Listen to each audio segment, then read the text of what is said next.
दोस्तों, इस कहानी को समझने के लिए कृपया पिछले के सभी भागों को जरूर सुनें। सिया 2 घंटे से बेहोश ही थी। डॉक्टर बोले, अभी हमें इनका कुछ टेस्ट करना पड़ेगा, क्योंकि तभी पता चल पाएगा कि इनको आखिर हुआ क्या है। शर्मा जी और उनकी पत्नी दोनों तनाव में थे। शर्मा जी की पत्नी, पता नहीं हमारे परिवार को किसकी बुरी नज़र लगी है, खुशियाँ घर में ज़्यादा दिन रह ही नहीं पाता। शर्मा जी, जी आप बिल्कुल धैर्य रखिए, आपकी भी तबीयत बिगड़ी हुई है, कितने दिनों से खुद को संभाल कर रखिएगा। अगर आप ही ऐसे करोगी तो फिर आपके बच्चों का ख्याल कौन रखेगा। निशा उदास हॉस्पिटल के एक कोने में आंसू लिए दीवार के सहारे खड़ी थी। पहले से ही निशा का रिश्ता टूट चुका था, उस गम से अभी उभरी भी नहीं थी। तब तक अचानक सिया के खराब तबीयत पूरे घर में कयामत लाई थी। दूसरी तरफ उषा देवी, निशांत की माँ, निशांत को धोखे से रख अरमान के नाम का उपयोग कर निशांत के लिए दूसरी लड़की ढूंढ लेती है, लेकिन अरमान तो घर से गायब था। अरमान अभी तक घर नहीं आया माँ, निशांत अपनी माँ से पूछते हुए बोला। ऐसा तो वो कभी नहीं करता है, मैं घर पर आऊँ और वो गायब रहे, आखिर कहाँ जा सकता है वो, कहाँ इतना व्यस्त रहने लगा है। उसने मुझे एक कॉल तक नहीं किया है। सिया के रिपोर्ट को लेकर डॉक्टर सिया के परिवार वालों से कुछ कहते हैं। रिपोर्ट कुछ दिन बाद मिलेगी आपको, क्योंकि रिपोर्ट्स बनाने के लिए मुझे दूसरे हॉस्पिटल के डॉक्टर का सहारा लेना पड़ता है और वो अभी पटना से बाहर हैं। शर्मा जी, कोई बात नहीं डॉक्टर साहब, कई घंटे गुजर चुके हैं और सिया को अभी तक होश नहीं आया। डॉक्टर जी, आप बिल्कुल टेंशन ना लें, मैंने इंजेक्शन लगा दिया है, कुछ ही देर में पेशेंट को होश आ जाएगा। ऐसे ही कुछ दिन गुजर जाते हैं। तब निशांत अपनी माँ से कहता है, माँ बहुत दिन हो गए मुझे आए हुए और आप मेरी आज तक निशा के परिवार वालों से मुलाकात नहीं करवाई, आखिर कब कराओगी मेरी मुलाकात आप। उषा देवी घबराती हुई बोलती है, बेटा तुम्हारी निशा से अब शादी नहीं हो सकती। निशांत यह बात सुनकर आश्चर्य हुआ और अपनी माँ को एक नज़र से देखता रहा।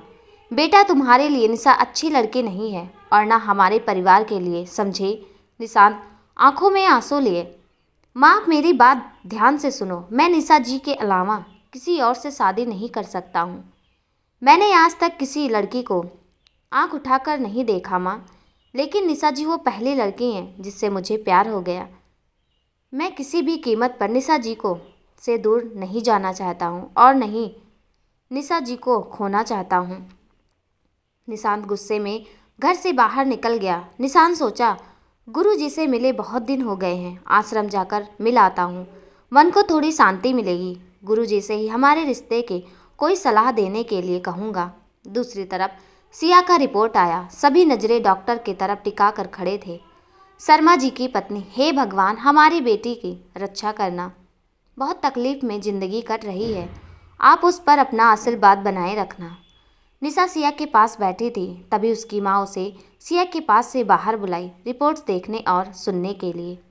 डॉक्टर ने कहा, सब कुछ तो ठीक है उनका, पर अब वो कुछ ही दिनों के मेहमान हैं, ज़्यादा से ज़्यादा अब वो 8 से 9 महीने या 1 साल और इस दुनिया को देख सकती हैं। शर्मा जी और उनकी पत्नी के पैरों तले जमीन खिसक गई, मानो उनकी दुनिया में फिर से अंधेरी रात छा गया। बेटा को खोने के बाद अब बहू भी इस दुनिया से जाने वाली थी। शर्मा जी के पत्नी के आंखों से आंसू रुक ही नहीं रहा था और निशा का हाल ऐसे हुआ था मानो वो सिर्फ सांस ले रही हो। अंदर से वो उसके सीने में तूफान जो आया था, जो पल भर में सारा कुछ बिखेर गया था।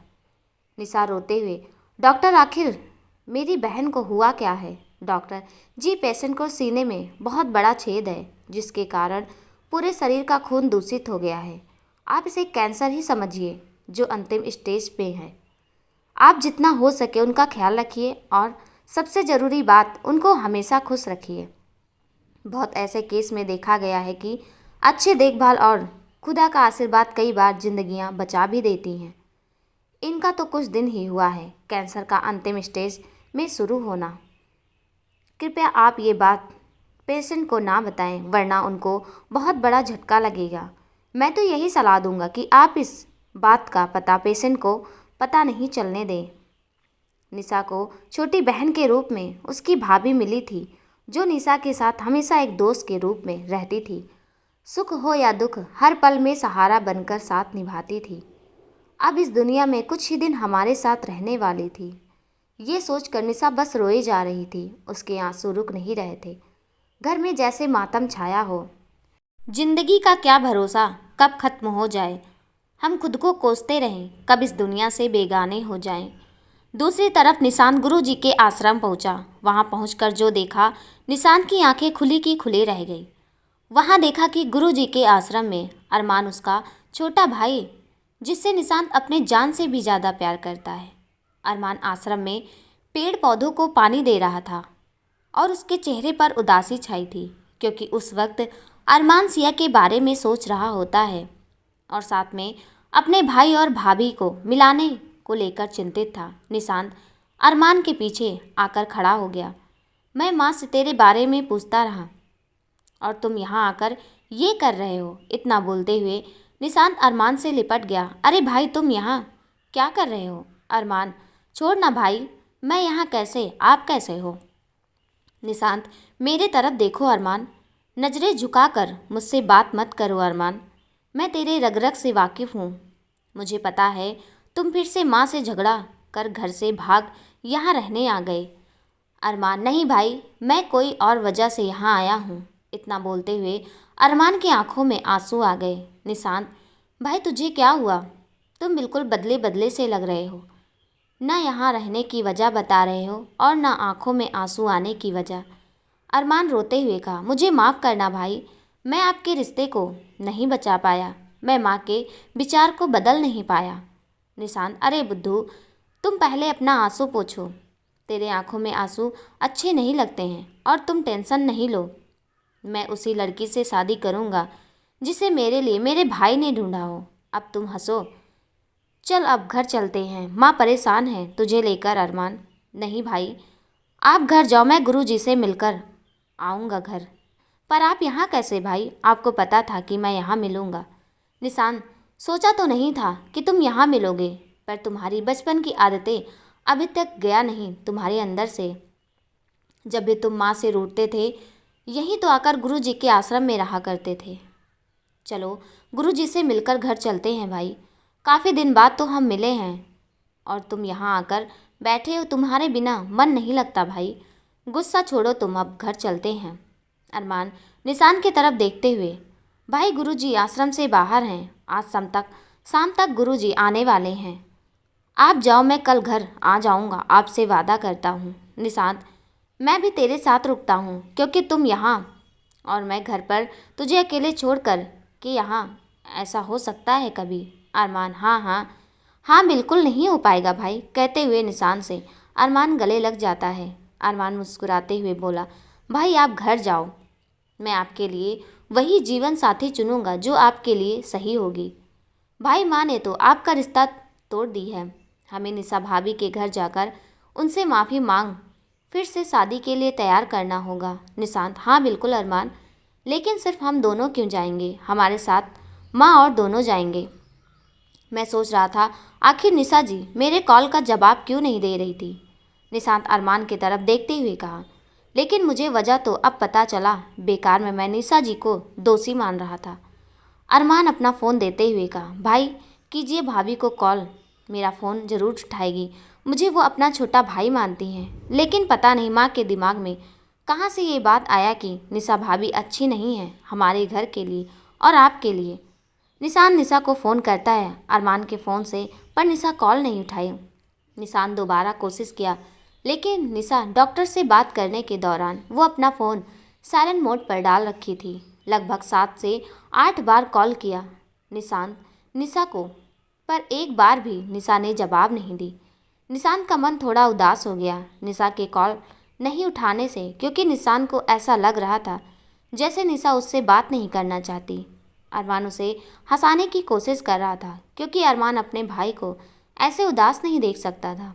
बातों बातों में कैसे शाम हो गया पता नहीं चला। करीब 7 बजने वाले थे, तभी निशा कॉल की। कॉल को अरमान ने उठाया। भाभी, सब वहाँ ठीक है ना? अरमान निशा से उदासी भरी आवाज़ में पूछता है। निशा मायूस आवाज़ में, सब ठीक है अरमान जी, बस सिया, इतना कहकर रोने लगी और कॉल कट कर दी। अरमान को अंदेशा हो चुका था कि ज़रूर कुछ बुरा हुआ है सिया के साथ। उसका दिल बहुत ज़ोर से धड़कने लगा। उसे एहसास हो चुका था कि सच में सिया कोई बहुत बड़ी मुश्किल में है। अरमान का मन भी बहुत घबरा रहा था। निशान, क्या हुआ अरमान, तुम इतना घबराए हुए क्यों लग रहे हो? बताओ मुझे क्या हुआ? अरमान घबराते हुए, भाई वो सिया की तबीयत, मुझे ऐसा लगता है जैसे सिया के साथ बहुत कुछ बुरा हुआ है। भाई सिया ठीक तो होगी ना? निशान, आराम से छोटे, तुम सिया शायद वो निशा की बहन है ना? अरमान, जी भाई, उसे ज़रूर कुछ हुआ है। भाई भाभी कॉल पर सिया का नाम लेकर रोने लगी। भाई मुझे एक बार सिया से मिलवा दो आप प्लीज़। छोटे, तुम सिया से आखिर मिलने के लिए इतना बेचैन क्यों हो? उससे तुम कल भी तो मिल सकते हो ना? भाई मुझे एक नज़र सिया को देखना है। मैं जानता हूँ सिया ठीक नहीं है। निशान सोचते हुए कहा, छोटे कहीं ऐसा तो नहीं तुम सिया से प्यार तो नहीं करते?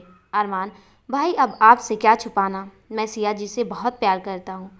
मैं सबको अपने प्यार के बारे में आपके सगाई के बाद बताने वाले थे, लेकिन मुझसे आप वादा करो भाई आप माँ को कुछ नहीं बताओगे। निशान मुस्कुराते हुए, भाई मैं तेरे लिए सच में बहुत खुश हूँ। मेरे छोटे को प्यार हुआ, वो भी मेरे आधी घरवाली से। चलो आज ही चलते हैं पटना, आखिर हम भी तो मिले अपनी साली से जिसने मेरे छोटे का दिल चुराया है। अरमान और निशान को पता चला 2 दिन और टल गया। गुरुजी अब 2 दिन के बाद मिथिला की धरती पर कदम रखेंगे। ये सुनते ही अरमान और निशान दोनों आश्रम से रात को ही निकल जाते हैं। अरमान को घबराहट हो रही थी, लेकिन फिर भी वो बहुत खुश था। अरमान खुश क्यों ना हो, बहुत सिया से बहुत दिन के बाद मिल रहा था और बात भी तो नहीं हुई थी कुछ दिनों से दोनों की।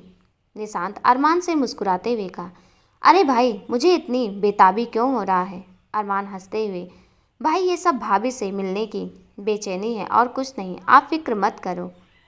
उधर उषा देवी परेशान हो रही थी। निशांत घर लौट कर नहीं आ गया था और अपना फ़ोन गुरुजी के आश्रम में ही भूल गया था। अरमान, आप भाभी से प्यार करते हो ना? निशांत, हाँ मैं निशा जी से बहुत प्यार करने लगा हूँ।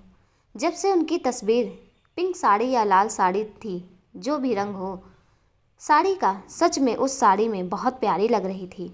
निशांत अरमान से पूछता है, अच्छा छोटे बताओ तुम्हें सिया से प्यार कैसे हुए? पहली बार कहाँ मिले थे तुम दोनों? अरमान सोचते हुए, भाई क्या कहूँ, कहानी थोड़ी लंबी है। जब पहली बार उससे टकराया था तो उसने मुझे ज़ोर से एक थप्पड़ लगाई थी, लेकिन गलती मेरी ही थी। मैं फ़ोन पर बात करते हुए काज चला रहा था। लेकिन एक बात बताऊं भाई, जब तक वो मुझे दिखी उसे मैं देखता रहा। जब भाभी के घर पहुंचा तो पता चला वो तो भाभी की छोटी बहन थी। निशांत हंसते हुए, क्या भाई पहली मुलाकात में ही तुझे थप्पड़ खाने पड़े? लेकिन ये तो बताओ प्यार की गाड़ी चली कैसे तुम्हारे छोटे? अरमान, भाई मुझे तो नहीं लग रहा था वो मुझसे प्यार करेगी, लेकिन उसे प्यार मुझसे कैसे हुआ बता नहीं सकता। अरमान अपना पेट पकड़ते हुए, भाई चलो ना पहले कुछ खाते हैं, कल तो मेरा व्रत था, आज मैंने सुबह से कुछ खाया नहीं, अब मुझे भूख बहुत ज़ोर से लगी है। देखो ना सामने ढाबा दिख रहा है, वहाँ काफ़ी भीड़ भी इकट्ठा हुआ है, इसका मतलब खाना अच्छा मिलता होगा। चलो ना भाई। निशांत अपना कार ढाबे के तरफ कर उधर ही बढ़ने लगा। ढाबे के पास पहुँच दोनों कार से बाहर आते हैं। निशांत, अरमान तुम जाकर टेबल के पास बैठो, मैं खाने का ऑर्डर देकर आता हूँ। निशांत ढाबे में जाकर अरमान की पसंद का खाना ऑर्डर करता है, जिसमें कढ़ाई पनीर के साथ तंदूरी रोटी मंगवाया। अरमान, भाई कब तक आएगा ऑर्डर? निशांत, बस थोड़ी देर छोटे, अपने भूख को बोल ना लगे। इतना बोल निशांत अपना फ़ोन ढूंढने लगा। तब तक वेटर खाना लेकर आया। अरमान अपने पसंद का खाना देखकर बहुत खुश होते हुए खाने का एक निवाला तोड़कर अपने मुंह में डाला। वाह क्या लजीज खाना है, भाई आप भी खाओ ना। निशांत फ़ोन को ढूंढना छोड़ खाना खाने लगा।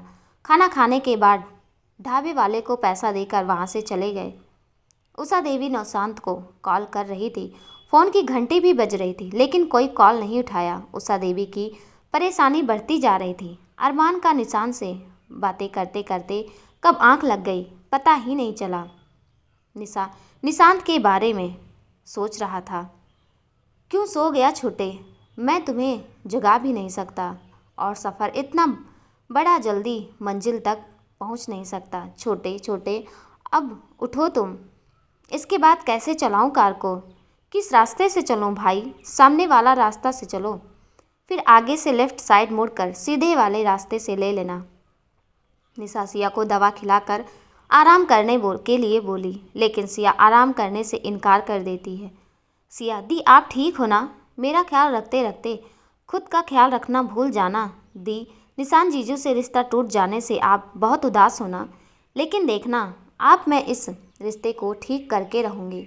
आपकी शादी सिर्फ निशान जीजू से ही होगा, ये वादा रहा आपसे मेरा।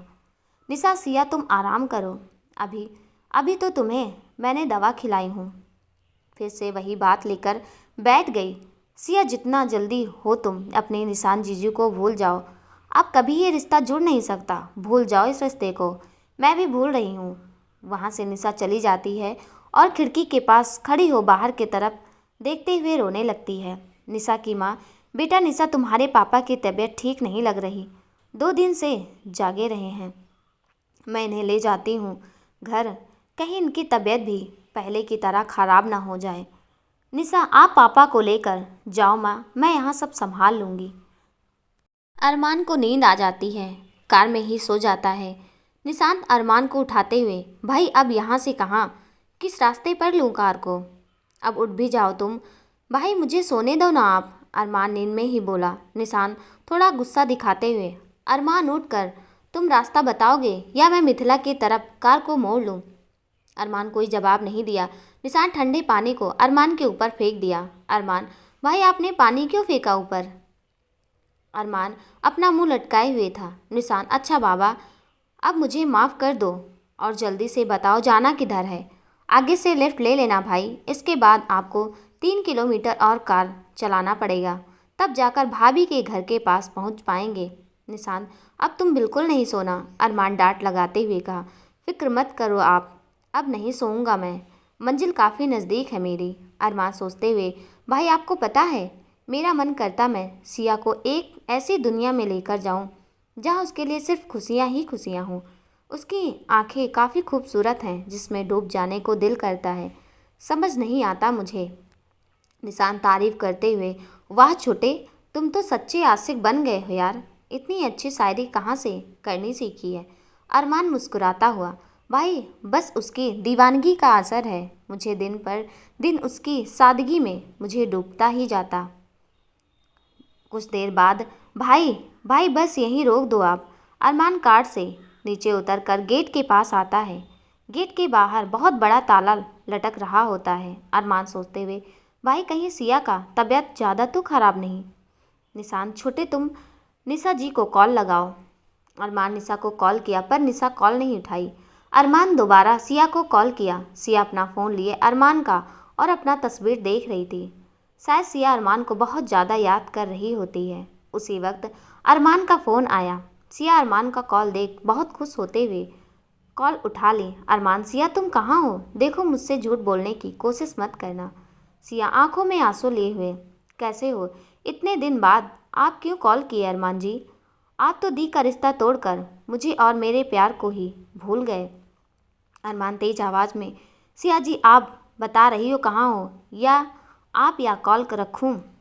सिया मायूस आवाज़ में, मैं सिटी हॉस्पिटल में एडमिट हूँ। इतना सुनते ही अरमान कॉल कट कर दिया। भाई आप कार जल्दी स्टार्ट करो, सिया जी सच में बीमार हैं और वो हॉस्पिटल में एडमिट हैं। सिया, अरमान जी लगता है मुझसे भी रिश्ता तोड़ लिया। जब से दी से रिश्ता तोड़ा है मुझसे एक बार भी नहीं बात किए और तो आज मेरी बातों का जवाब भी नहीं दिए। बहुत बुरा लगा अरमान जी, बिना बात किए कॉल कट कर दिया।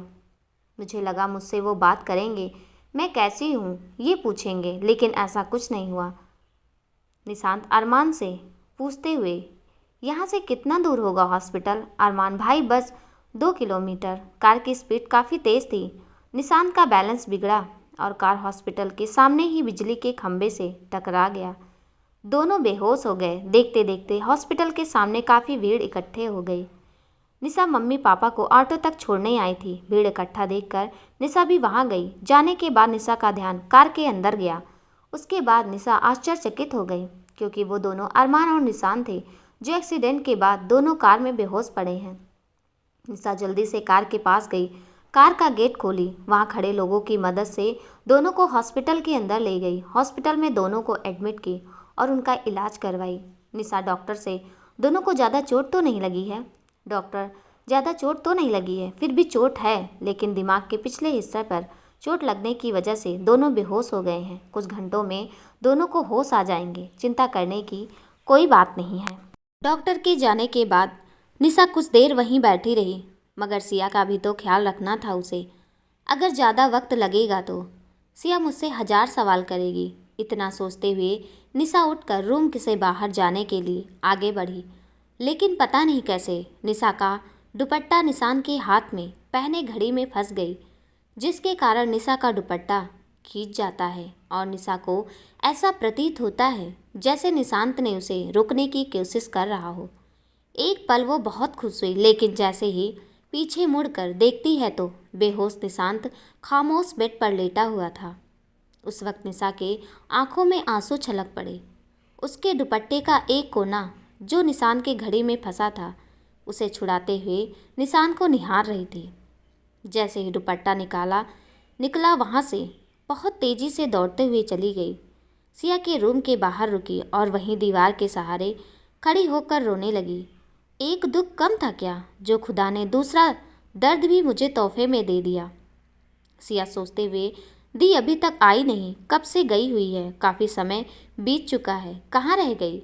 अब तो दवा खाने का समय हो चुका है। सिया जैसे तैसे बेड को पकड़कर नीचे उतर जाती है। दवा बेड से कुछ दूरी पर टेबल पर रखा था। धीरे धीरे सिया उस टेबल के पास पहुंच गई, लेकिन दवा खाने के लिए पानी बोतल में ख़त्म था। अब मैं किससे पानी मांगूं? दरवाजे की तरफ जाने के लिए जैसे ही आगे बढ़ी, उसके हाथों से बोतल छूट गया। निशा दौड़ते हुए आई। बोतल गिरने की आवाज़ सुनकर निशा घबराते हुए, तुम ठीक तो हो ना सिया? तुम बेड से नीचे क्यों उतर आई? सिया, आप कहाँ गई थी? कब से? कहीं नहीं गई थी मैं, बस यही हॉस्पिटल में ही थी। डॉक्टर से तेरे तबीयत के बारे में कुछ बातचीत करनी थी। कब तक तुझे घर ले जा सकते हैं? आप उदास लग रही हो, क्यों दी? सिया निशा को देखते हुए पूछी। निशा नज़रें झुकाकर जवाब दी, हाँ मैं ठीक हूँ, अब चलो तुम आराम करो, बेड पर लेट जाओ। सिया, ठीक है, मैं आराम कर रही हूँ, आखिर कब तक और मुझे यहाँ रहना पड़ेगा दी? ऐसे ही बेड पर सोए सोए मेरा मन ऊब चुका है। निशा मायूस आवाज़ में, बस कुछ दिन और सिया, फिर तुम बिल्कुल ठीक हो जाओगी, फिर हम दोनों मिलकर खूब मस्ती करेंगे। सिया खुश होते हुए, सच में दी? मुझे आपसे कुछ और भी चाहिए। निशा, बोलो क्या चाहिए है तुम्हें? सिया, सोच लो, आपको देना पड़ेगा मुझे जो चाहिए। अच्छा ठीक है, पहले बोलो तो सही। निशा सिया के तरफ देखते हुए जवाब दी। सिया, आपके चेहरे पर मुझे फिर से वही हंसी चाहिए जैसे पहले हुआ करती थी। बहुत दिन से देख रही हूँ मैं आपको, आप हंसना तो दूर की बात है, आप मुस्कुराना भी भूल चुकी हैं। आखिर कब तक आप निशान जीजू को दिल से लगा कर बैठोगी? कभी ना कभी तो उनको अपने दिल से निकालना पड़ेगा। निशा गुस्से में, मैं तुमसे पहले भी कह चुकी हूँ, मैं निशान जी को भूल चुकी हूँ और उनका नाम मेरे सामने मत लिया करो। मैं खुश हूँ, वो भी बहुत। देखो मेरे चेहरे पर तुम्हें मुस्कुराहट दिखाई नहीं देती। सिया, मुस्कुराहट दिखाई तो देता, मैं ऐसा सवाल करती भी नहीं। बस एक बार मुझे इजाज़त दे दो आप, निशान जीजू से मैं बात करूँगी। मैं जानती हूँ आप निशान जीजू को कभी भूल नहीं सकती। निशा सिया के हाथ को पकड़ बेड पर बैठा दी। चलो तुम अब आराम करो, जो हकीकत बनकर टूट चुका हो, सपना उसे ख्वाब समझकर क्यों उम्मीद बांधे रखना। खैर, तुम अब इस बारे में कुछ भी बात नहीं करोगी, समझी? दूसरी तरफ उषा देवी का बुरा हाल हुआ था। आखिर दोनों अब तक घर क्यों नहीं आए? निशान के पास उषा देवी फिर से कॉल लगाई। किसी ने फ़ोन को उठाया। उषा देवी, हेलो बेटा, तुम अभी कहाँ हो? कब से तुझे कॉल कर रही थी, लेकिन तुम कॉल क्यों नहीं उठाए? मैं बहुत परेशान हो गई थी। उधर से आवाज़ आया, लगता है जिनका फ़ोन है आप उनकी माता जी हो। यहाँ एक लड़का आया था गुरुजी से मिलने, लगता है उन्हीं का फ़ोन गिर गया है। मैं गुरुजी के आश्रम से बोल रहा हूँ। आश्रम के बगीचे में घूम रहा था तो फ़ोन मुझे गिरा मिला। उषा देवी, कौन से आश्रम से बोल रहे हैं आप? उधर से आवाज़ आया, मिथिला में एक ही तो सबसे प्रसिद्ध आश्रम स्थिति है। उषा देवी, मैं समझ गई आप किस आश्रम की बात कर रहे हैं। कौन नहीं जानता उन्नति आश्रम को। गुरुजी आश्रम पधार चुके हैं। जी माताजी, गुरुजी वापस आश्रम आ चुके हैं। आप अपना नाम बता दीजिए बाबा, और ये फ़ोन आप अपने पास रखना, मैं आश्रम आकर ले लूँगी।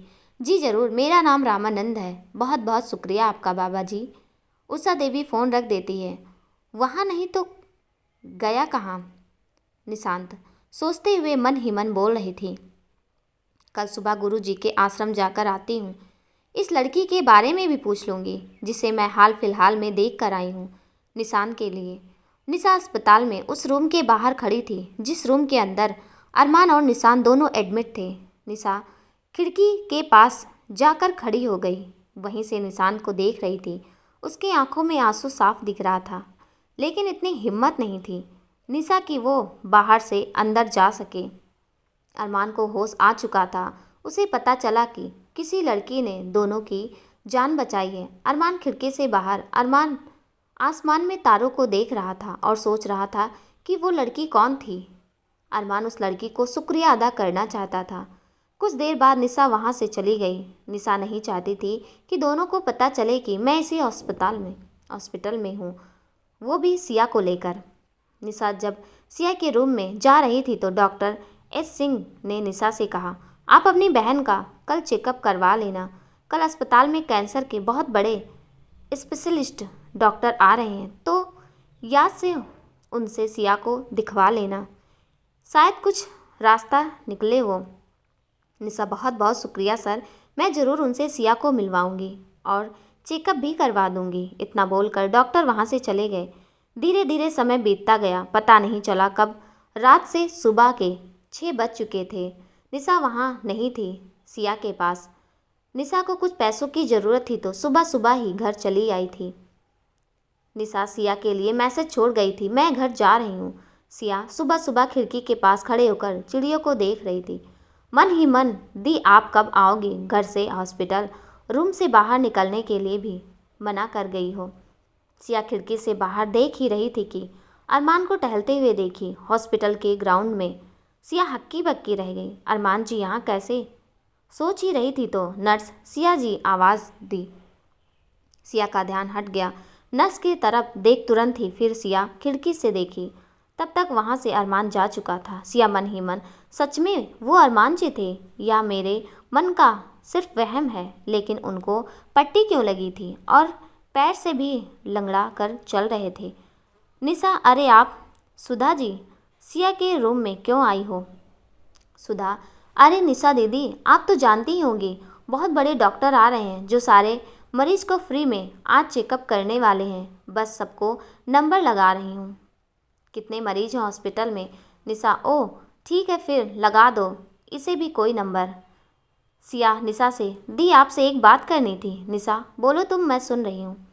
सिया, दी मैं अभी अरमान जी को देखी हूँ और उनको काफ़ी चोट लगी थी। पता नहीं ये सच था या मेरे मन का वहम। आपको कुछ पता है क्या इसके बारे में? निशा मन ही मन, अगर इसे पता चला कि अरमान जी और निशांत जी दोनों यही हैं तो ये जिद करेगी एक बार उनसे मैं मिलूं, नहीं तो खुद बात करने की जिद करेगी, रिश्ते के बारे में बात करने की। निशा, ऐसा कुछ भी नहीं है, तेरे मन का सिर्फ वहम होगा समझी। चलो तुमको आज छत का सैर करवा कर लाती हूँ। सिया खुश होते, सची? ले चलो जल्दी मुझे, वहीं पर मैं आज खुले आसमान के नीचे नाश्ता करूँगी। निशा, अच्छा ठीक है मेरी माँ, पहले फ्रेश होकर ब्रश तो कर लो। सिया, बस 5 मिनट दो मुझे, मैं जल्दी से ब्रश करती हूँ। 5 मिनट के बाद निशा सिया को लेकर हॉस्पिटल के छत के ऊपर पहुँच गई। साथ में नाश्ता भी था और वो भी घर का बना। दोनों छत पर पहुँच गई। वहाँ निशा ने एक जगह बैठने के लिए बेड लगाई। सिया अकेले अकेले छत के ऊपर धीरे धीरे टहल रही थी। निशा छत पर यूं ही खामोश थी। निशा को भी होश सुबह के 1 बजे ही चुके था। निशांत भाई, मेरा मन नहीं लग रहा, जाने क्यों मुझे बेचैनी हो रही है। आए थे क्या करने और क्या हो गया हम दोनों के साथ? चलो छत के ऊपर थोड़ी देर टहल कर आते हैं, फिर सिया के बारे में पता करेंगे किस रूम में एडमिट है। ठीक है भाई, चलते हैं छत पर। दोनों छत के ऊपर ये भी जा चुके थे। लेकिन ये दोनों छत के दूसरी तरफ थे और निशा और सिया ये दोनों दूसरी तरफ थी। सिया को एहसास हो रहा था कि सच में अरमान उसके पास आसपास मौजूद है, लेकिन नज़रें घुमा कर देखने पर सिया को अरमान दिखाई नहीं देता। पूरे हॉस्पिटल में हलचल मची थी। बाहर से कोई बहुत बड़े डॉक्टर आने वाले थे। सिटी हॉस्पिटल में बहुत मरीज खुश थे। उनके बारे में कहा जाता है, डॉक्टर तो वैसे भी भगवान के ही रूप होते हैं। इनका जीता जागता सबूत है पीके सिंह। एक बार जिस मरीज का इलाज करते, अधिकतर अपने बीमारी से पीड़ित मरीज अपने बीमारी से छुटकारा पा लेता। निशा के दिल में बेचैनियां बढ़ती जा रही थी। एक तो निशान के स्वास्थ्य को लेकर, दूसरी तरफ दोनों देख न ले हमें इस हॉस्पिटल में, वरना कई सवाल पूछेंगे हम यहाँ इस हॉस्पिटल में कैसे। छत पर बैठी थी खामोश, बस यही सोच रही थी। एक बार निशान जी मेरे पास आते और मेरा हाल पूछ जाते, मैं कैसी हूँ, उनके बिना कैसे जी रही हूँ। ये तो मेरा सिर्फ खौफ था, अब जो अधूरा रहा। सिया को एहसास हो चुका था और साथ में यकीन भी, उसके आसपास अरमान मौजूद है। बार बार सिया के दिल की धड़कनें बहुत तेज धड़क रहा था। सिया मन ही मन, ऐसा मेरे साथ तभी होता है जब अरमान जी मेरे सामने या मेरे आसपास होते हैं। सिया टहलने के बाद आकर निशा के साथ ही छत पर बैठ गई, क्योंकि आज दोनों बहनों को छत के ऊपर नाश्ता करने का मन था। सर्दी का मौसम और सुबह सुबह सूर्य की किरणें बहुत खुशनुमा माहौल बना रही थी, लेकिन फिर भी दोनों बहनों के दिल में खालीपन सा था, जो बार बार दोनों को निशांत और अरमान के तरफ खींचा जा रहा था।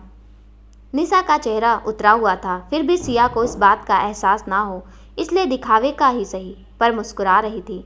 निशा गहरी आवाज़ में सिया को प्लेट पकड़ाते हुए, ये लो नाश्ता कर लो, फिर अभी नाश्ता के बाद दवा भी तो खाना है। सिया अपना मुंह बनाते हुए, मुझे नहीं खाना कोई दवा, मेरा अब मन ऊब चुका है इन दवाइयों से। निशा अपना सर पीटते हुए, हे भगवान मैं कैसे भूल गई। सिया तुम नाश्ता खत्म करो, मैं अभी आती हूँ दवा लेकर तुम्हारे रूम से।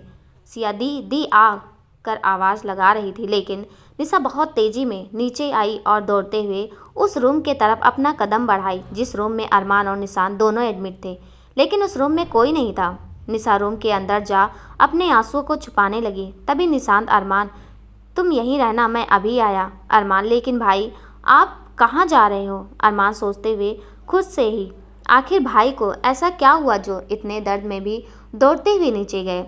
निशा उस बेड के पास रोते हुए जमीन पर गिर पड़ी और अपना सर उस बेड के सहारे टिका बस रोए जा रही थी।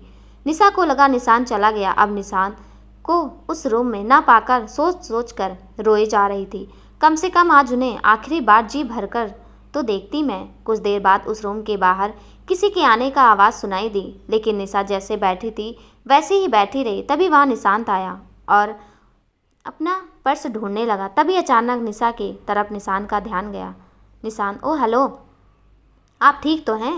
निशा के कानों में जब निशान की आवाज़ पड़ी तो निशा झटके से अपने दुपट्टे से घूंघट ले लिया, जिससे निशान उसे पहचान ना पाए। निशा उठते हुए, जी मैं बिल्कुल ठीक हूँ। निशान, ठीक है जी। निशान सोचते हुए बोला, आप जब इस रूम में आई थी तो पर्स गिरा दिखा है आपको। निशा, जी नहीं, मुझे तो नहीं दिखा है।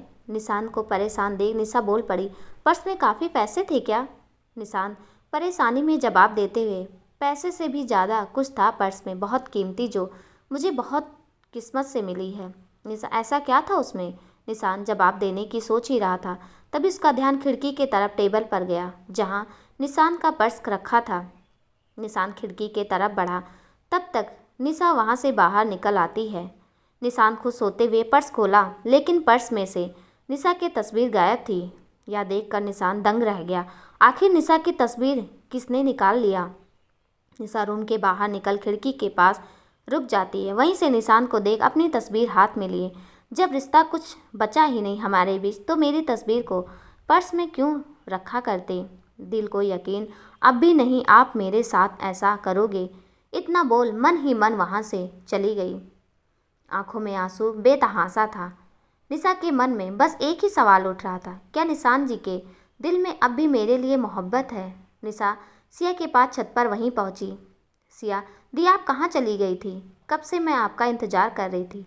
देखो ये नाश्ता भी मैं खा ली और आप अभी भी भूखी हो। निशा, अब तुम दवा खा लो, मेरा मन नहीं है अभी।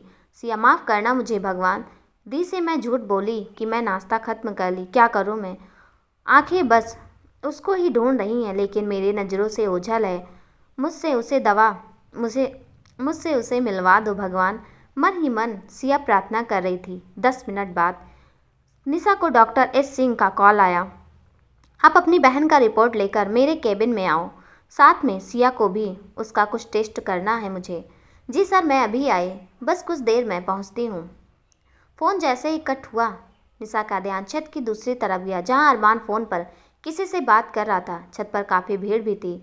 अरमान का ध्यान भीड़ से हटकर सिया या निशा के ऊपर पड़ता उससे पहले दोनों बहनें छत से नीचे आ गई। निशा, सिया तुम डॉक्टर एस सिंह के केबिन में पहुंचो, मैं रिपोर्ट लेकर आती हूँ। ठीक है दी, बोलकर सिया केबिन की ओर कदम बढ़ाई। निशा सिया के रूम में बाकी का सामान रख कर वहाँ से उसकी रिपोर्ट्स लेकर जैसे ही बाहर आई, निशान से टकरा गई। दोस्तों, कहानी कैसी लगी कमेंट में ज़रूर बताइएगा, और आगे की कहानी सुनने के लिए प्लीज़ चैनल को सब्सक्राइब कर दीजिएगा। इस कहानी के साथ वीडियो का एंड करती हूँ। तब तक के लिए नमस्कार।